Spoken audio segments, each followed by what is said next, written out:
Hello and welcome to Agony, Aunt and Uncle, the podcast where we endeavour to be your aunt and uncle for your problems, your questions, but not in a professional capacity, more in a come round our place, have a cuppa, let's sit down and mull over it. Some may find us agonising, but others, why do they call it Agony, Aunt and Uncle? Because you're sharing your agony.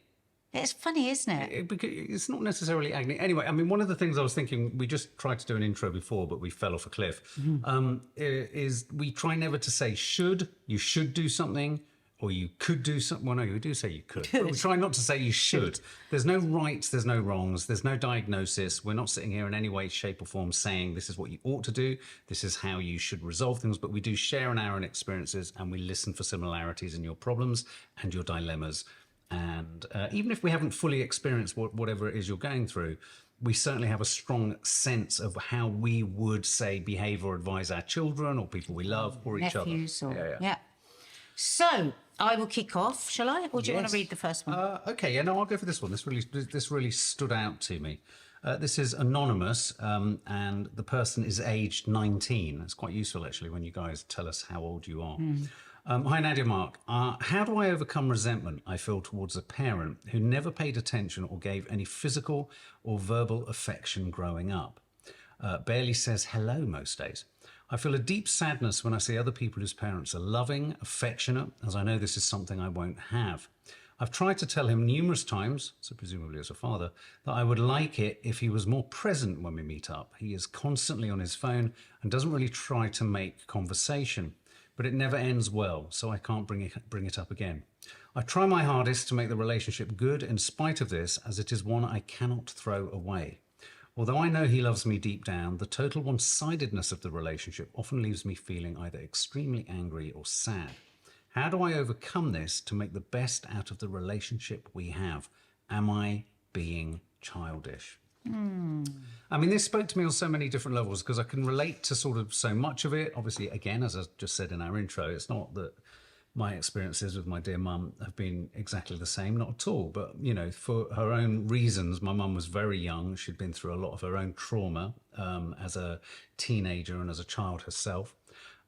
She became a mother very young. And so, you know, understandably, and I, you know, Mum, if you hear this, I'm sure you would agree, parenting didn't come naturally.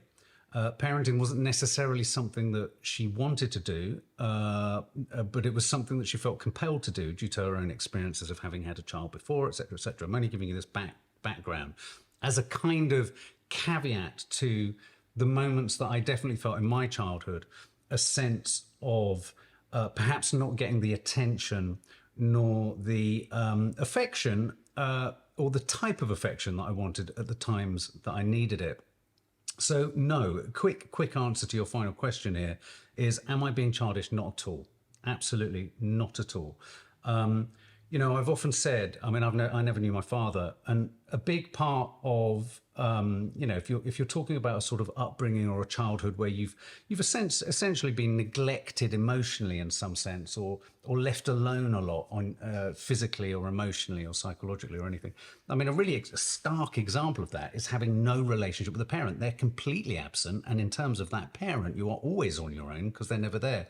And so the weird thing about that is, you know, we grow up in this society and in life thinking, oh, I had no relationship with my dad, so I have no problems with my dad. And as a therapist once said to me, you have as full a relationship with your father, albeit he's not in your life, as you do with your mother, who was in your life. So what did she mean by that? What she means by that, just because someone isn't physically present doesn't mean that their impact on you isn't every minute, every day, and complex and varied and varying and changeable. I mean, you know, my father had a role in my life.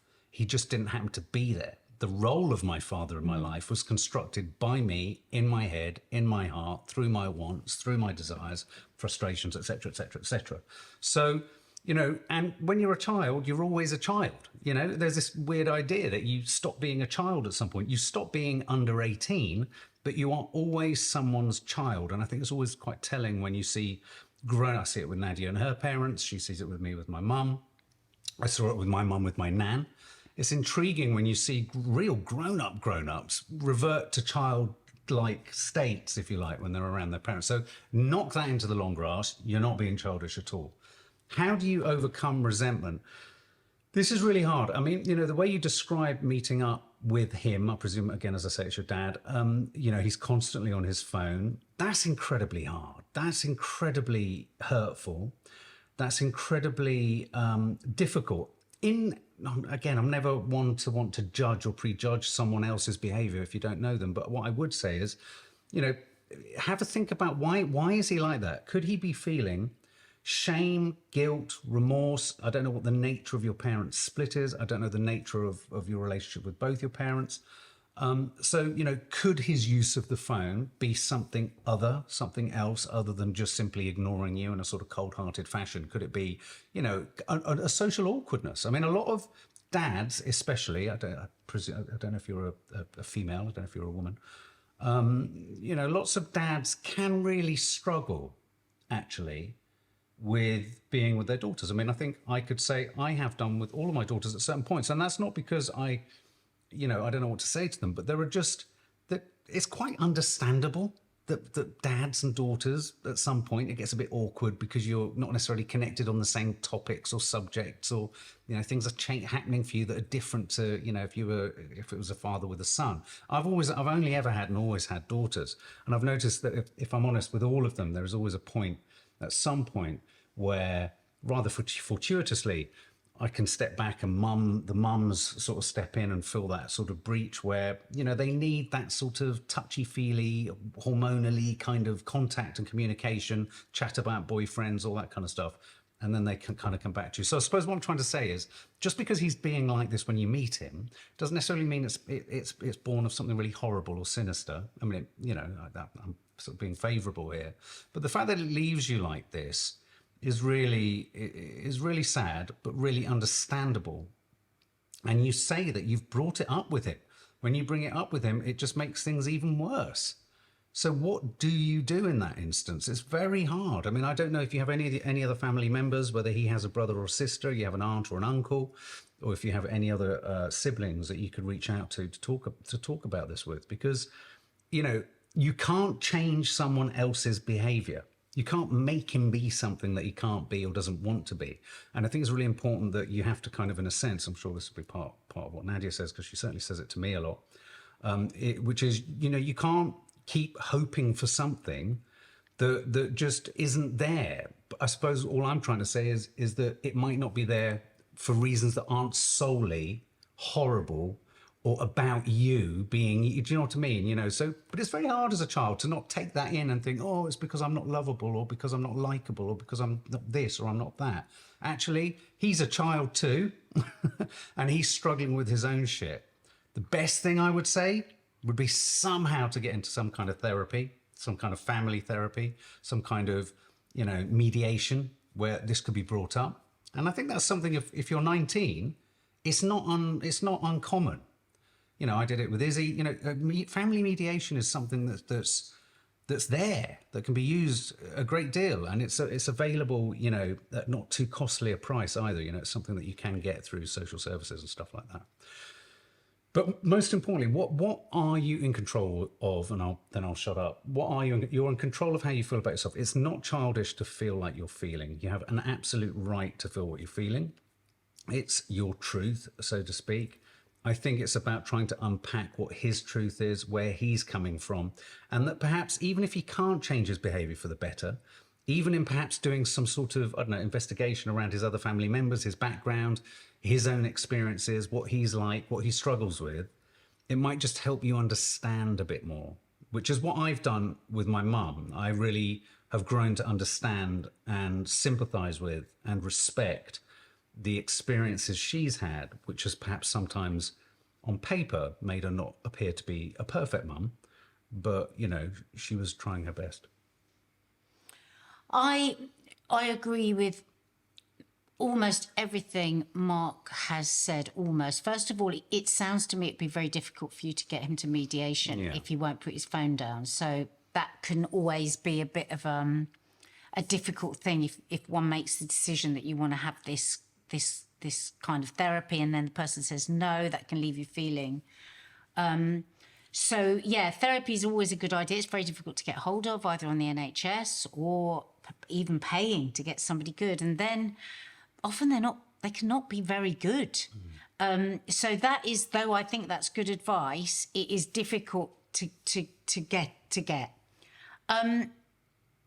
This is really difficult because I agree with everything that Mark said. You know, this could be about his own fear, his own inability to communicate, his own lacking in fathering from his own father.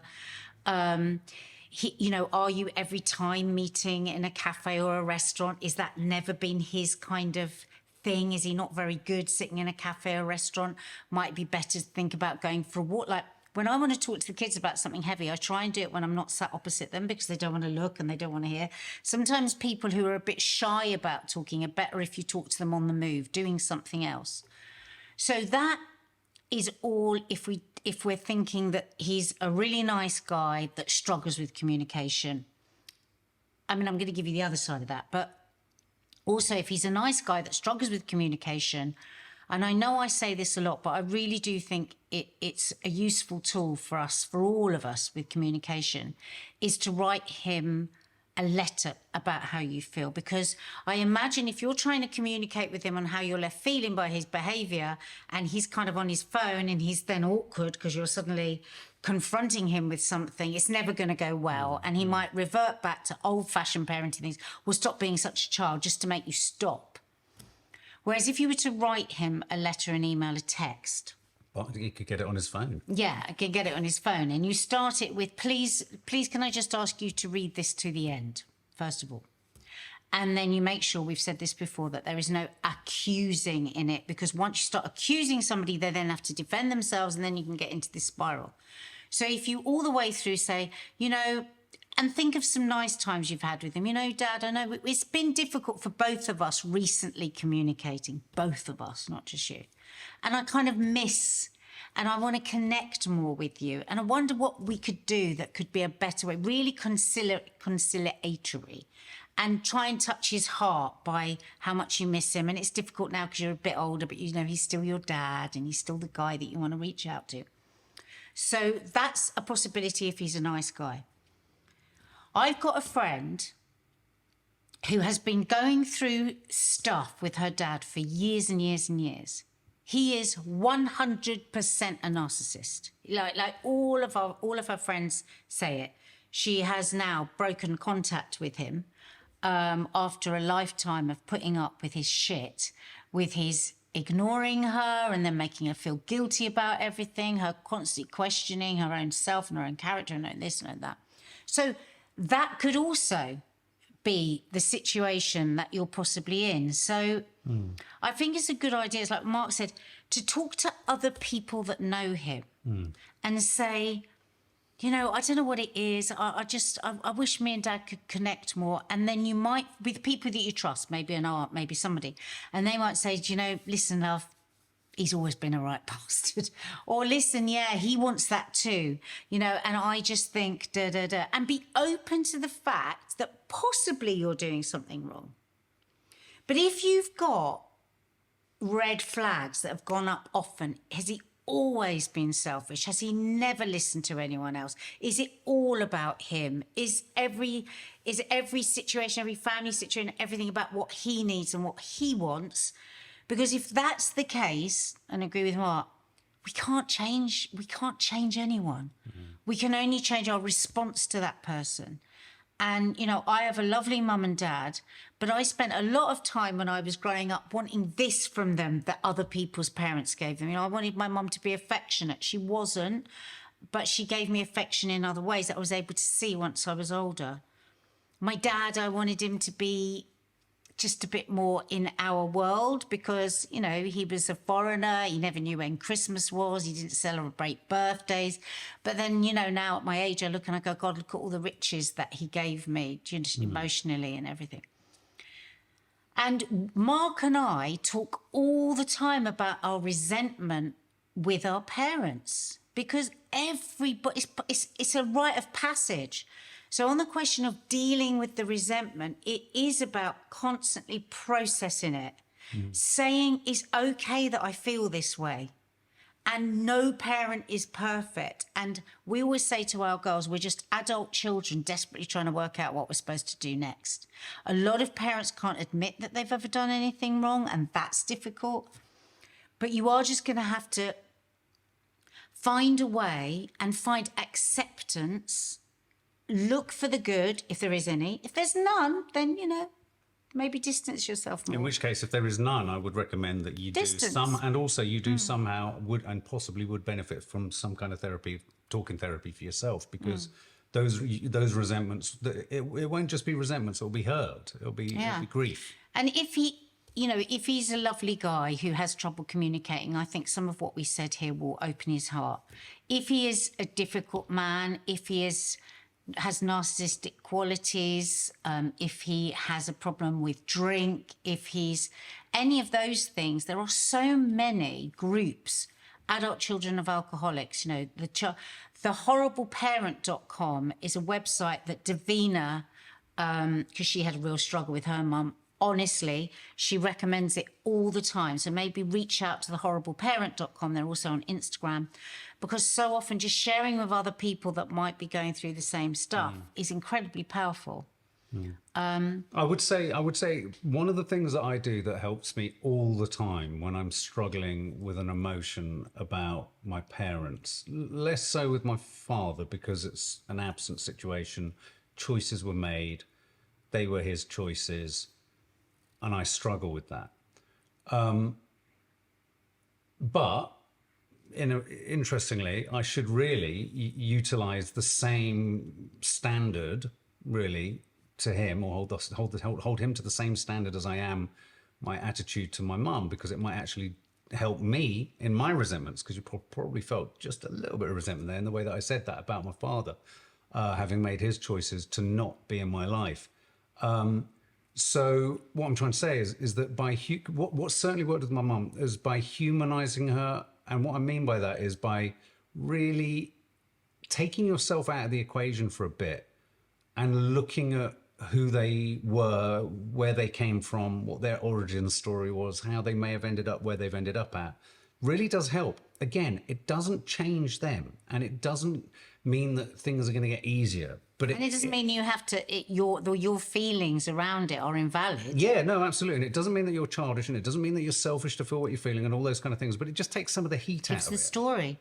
The thing is, there comes a point with every person where they have to take their parents off the pedestal, because every child, even children that are treated just appallingly abused, have their parents on a pedestal.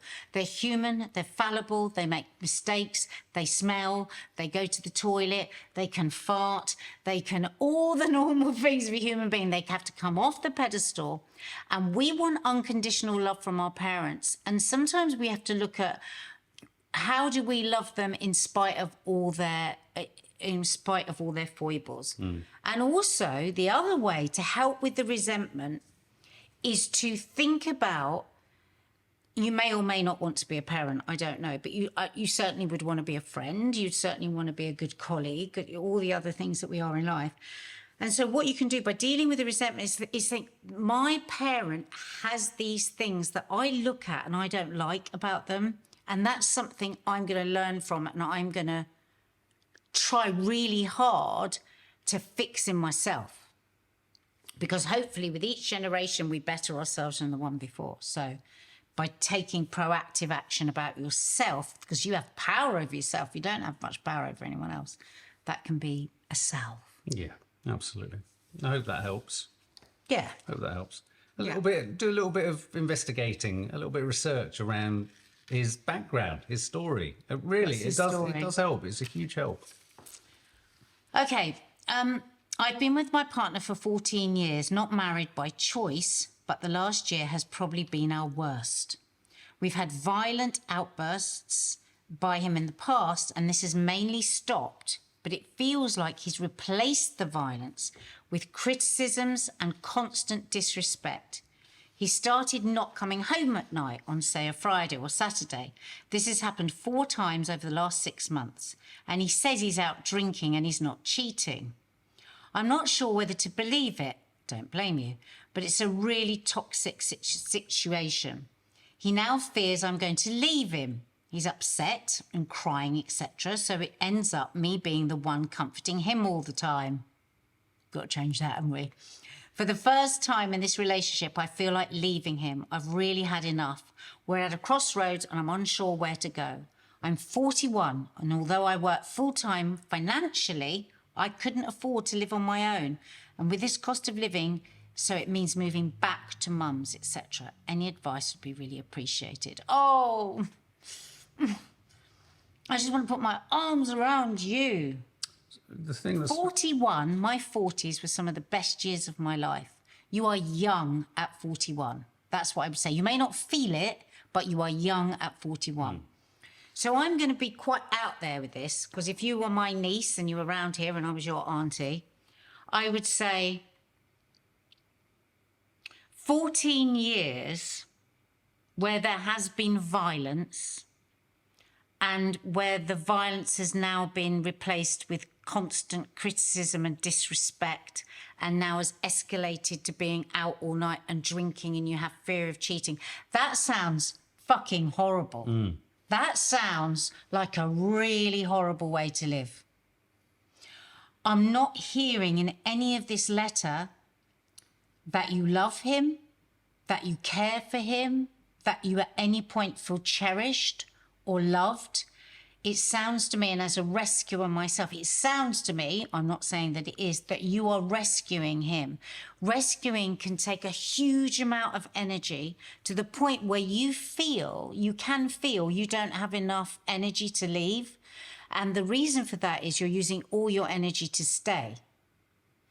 I would never say to anyone, you should or you must leave this person. But what I would say is, imagine another 10 years. Imagine another 20 years. Can you picture that? Is this what you want at 50 or 60? Because it sounds to me, though I could be wrong, he's not taking any responsibility for his actions and for his own self. Now, if you love him and you know deep down he's a really good person and he's struggling with addiction or whatever, it's extremely rare for somebody to get help whilst a person is still there rescuing them and looking after them and picking up the pieces. We learnt this when Mark was in rehab. Absolutely, they say in rehab. As long as there's somebody picking them back up, it's very unlikely they'll get help. So these are the things you could think about. You could think about possibly drawing a really, really stern boundary where you say, I can't take this anymore. And you have to be really careful with this because there's violence involved. And sometimes when a person leaves can be the most dangerous time.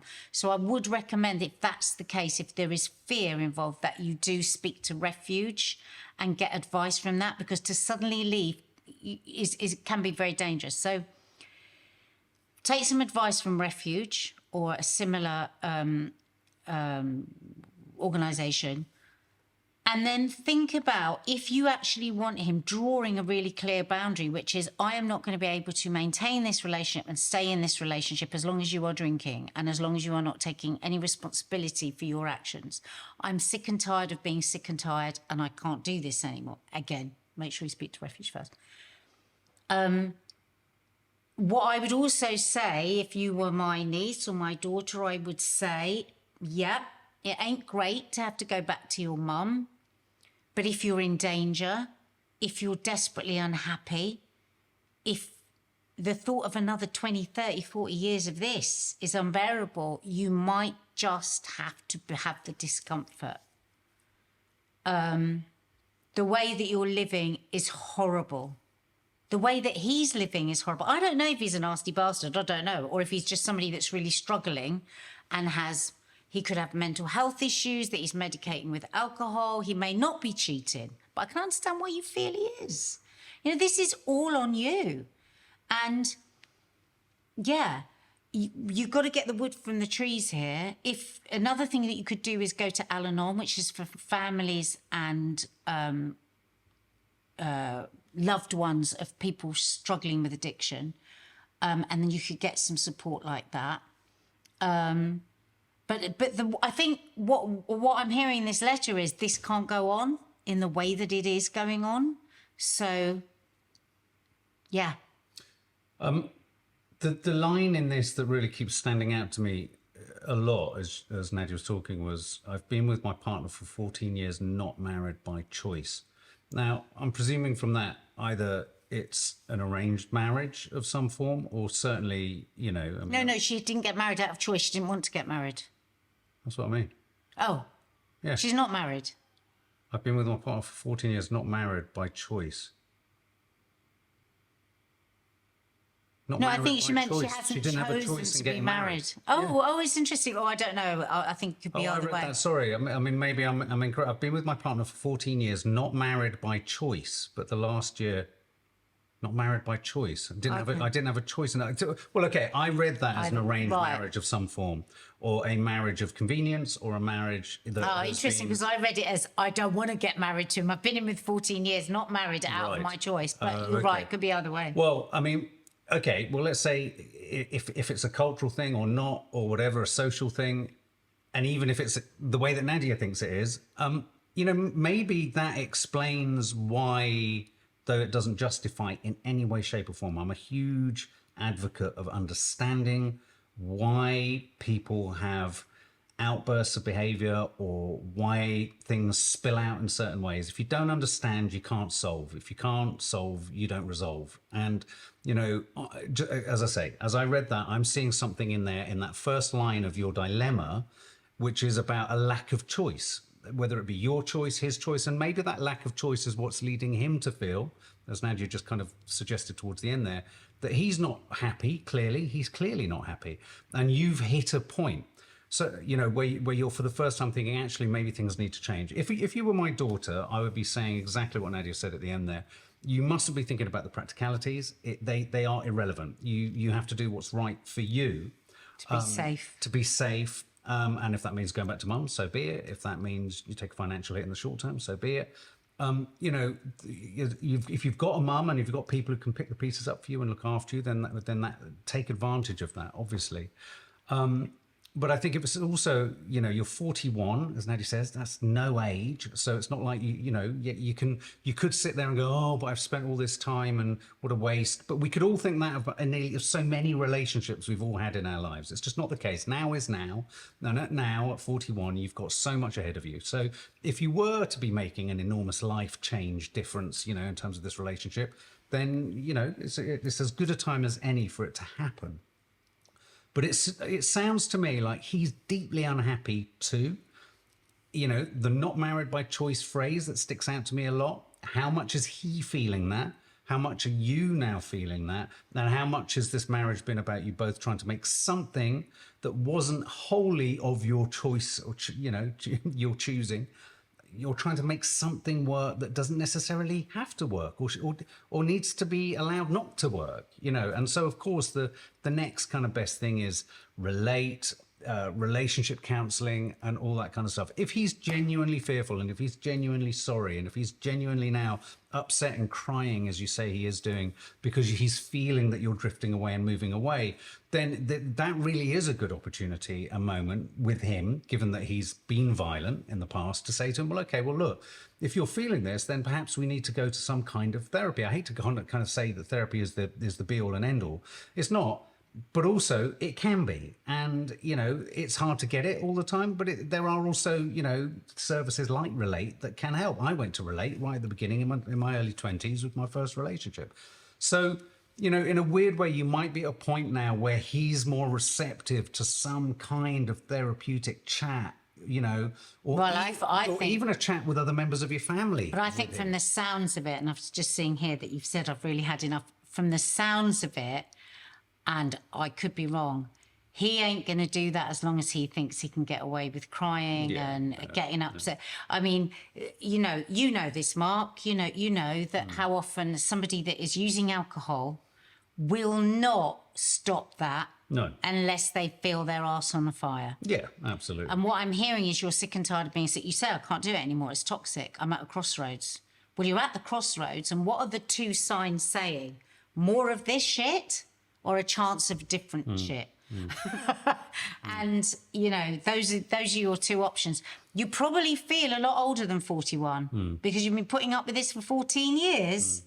And the constant derision and disrespect, the violence of that. It's like somebody very close to me that was in a violent relationship, and she always said everyone was always obsessed with what he did to me physically. She goes, but it was what he did to me mentally was so much worse. The constant derision, you know.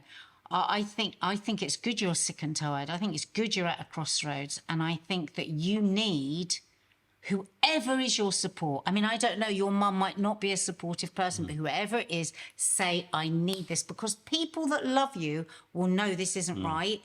And reach out and really believe. I'm telling you, the strength you are using to stay is the strength you can use if you leave. But I've said it 3 times, I'm going to say it again. Don't just get up and leave, because I don't know what your situation is. You must contact refuge or something like that to get proper support and advice. You know, I've seen sometimes this online, you know, when people say I'm in a violent relationship and everyone starts going, leave now, leave now. No. It can be a very dangerous point. It's recommended not to be done like that. Really recommended not to be done like that. And can we just both put our loving arms around you? Because 14 years of that, that's a lot. I mean, the thing I'm trying to suggest about some kind of dialogue somewhere is you may be surprised to find how in the same place you both are. Yes, he, you know, it could be his drinking that's making him cry in a manipulative fashion.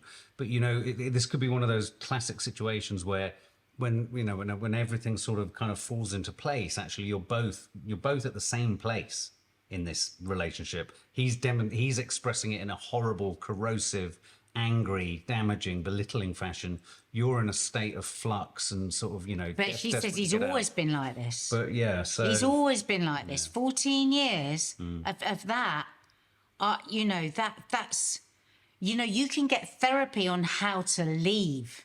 You know, and again, Refuge and these other organisations are good for advising on that. If you decide that's the crossroads you want to take, but 14 years of somebody treating you like that, that's very ingrained, isn't it? So tough. Oh God, I'm so sorry. Yeah, so sorry. Sending you love. Well, you know, I have friends that are and have been in relationships like this, coercive control, constantly knocking you down, so that you can't even decide whether you're having a cup of tea or a cup of coffee without questioning yourself. So it will take a lot of strength if you decide to go right instead of left, but you can do it with the right support. Good luck. Yeah.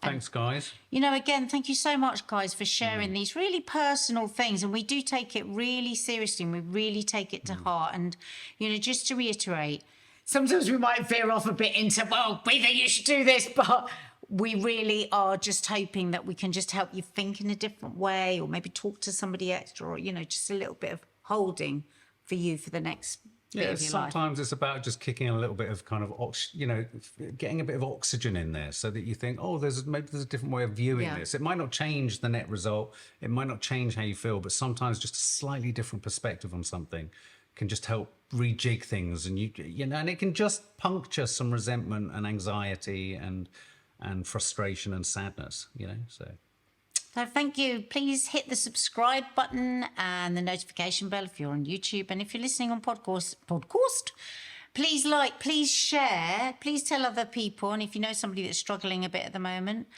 you know, get them to send us their question. And also just join us over on YouTube, because we have so much content going on over there. Bye, Lots guys. of love. Bye. Bye. Well done.